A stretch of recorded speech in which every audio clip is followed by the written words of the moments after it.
This happened to a guy named Eric during a road trip in Nevada. Eric had been driving for almost 6 hours straight. It was around 1:40 a.m. and the highway was nearly empty. Eventually, he spotted a small gas station ahead. The place looked old. Only one light above the store was still on. Inside, there was a tired cashier watching something on his phone. Eric grabbed a bottle of water and asked where the bathroom was. The cashier simply pointed toward a hallway. Eric walked down the narrow hallway and pushed open the bathroom door. The room had 3 stalls and 1 sink. Everything looked normal, except one thing. The last stall door was closed. At first, Eric didn't think much of it. He entered the middle stall and locked the door.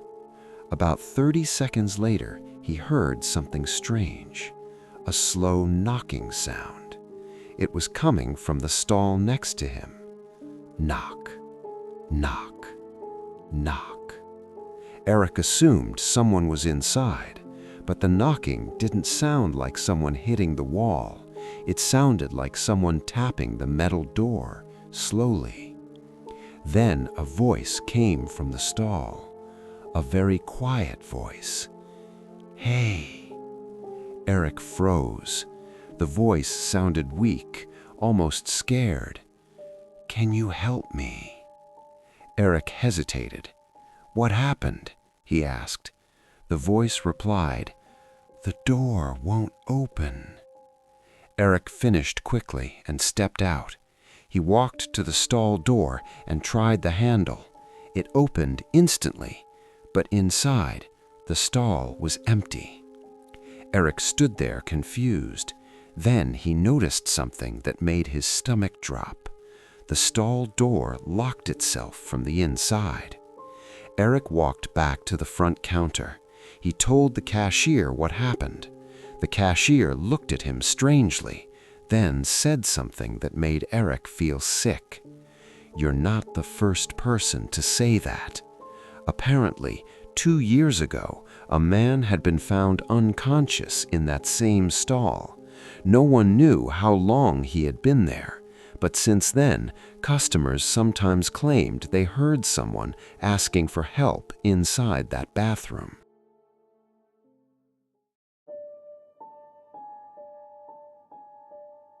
A woman named Julia shared this story online a few years ago. She was driving home from visiting family in another state. It was around midnight when she stopped at a gas station just outside a small town. The parking lot was empty. Inside the store, there was only one employee. Julia asked for the restroom key. The employee handed her a small metal key attached to a large plastic block. "Bathroom's around back," he said. Julia walked behind the building. The bathroom was separate from the store, just a small concrete room with a single door. She unlocked it and stepped inside. The room smelled like cleaning chemicals.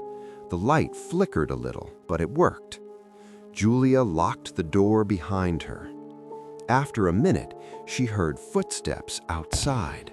Someone walked up to the door. Then the handle slowly moved. Someone was trying to open it. Julia assumed it was another customer, so she said loudly, "Someone's in here." The handle stopped moving. Then a man's voice spoke from outside. "Are you alone in there?" Julia's heart started beating faster. Something about the way he said it didn't feel right. She quickly finished and opened the door, but the man was already walking away toward a truck parked near the road. He never looked back. Julia returned the key and mentioned the man to the cashier. The cashier's face changed instantly. He ran outside and looked toward the road, but the truck was already gone.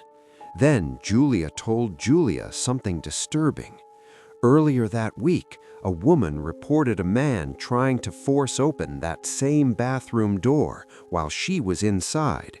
Since then, the employee had been warning customers not to use the bathroom alone at night. Julia left immediately, but to this day, she still thinks about one thing. If she had answered that question, would the man have tried harder to get inside?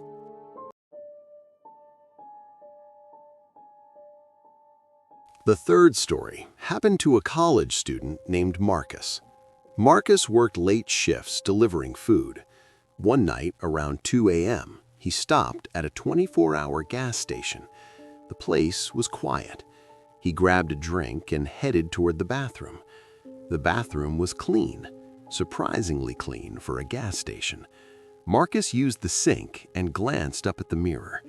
That's when he noticed something strange. Above the mirror, there was a small black object attached to the ceiling.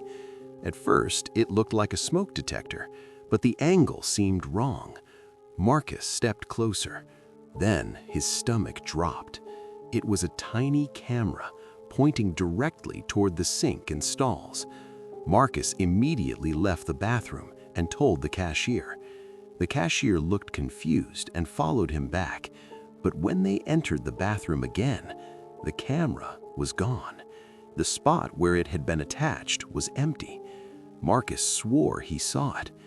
The cashier checked the security cameras from the store. No one had entered or left the bathroom during that time. But later that week, police visited the gas station. Apparently, multiple people reported seeing a small hidden camera in the bathroom, but every time someone went back to check, it disappeared. To this day, no one knows who placed it there or who removed it. Most gas station stops are forgettable. You pull in, use the bathroom, and get back on the road. But sometimes something small happens that sticks in your mind. A voice, a stranger, or something that doesn't quite make sense. And the worst part is, you never really get answers. If you enjoyed these stories, make sure you subscribe to Midnight Masquerade, because every week we explore disturbing stories just like these. Stories that make you look twice at places you thought were normal. Until next time, drive safe, and maybe think twice before using a gas station bathroom alone at night.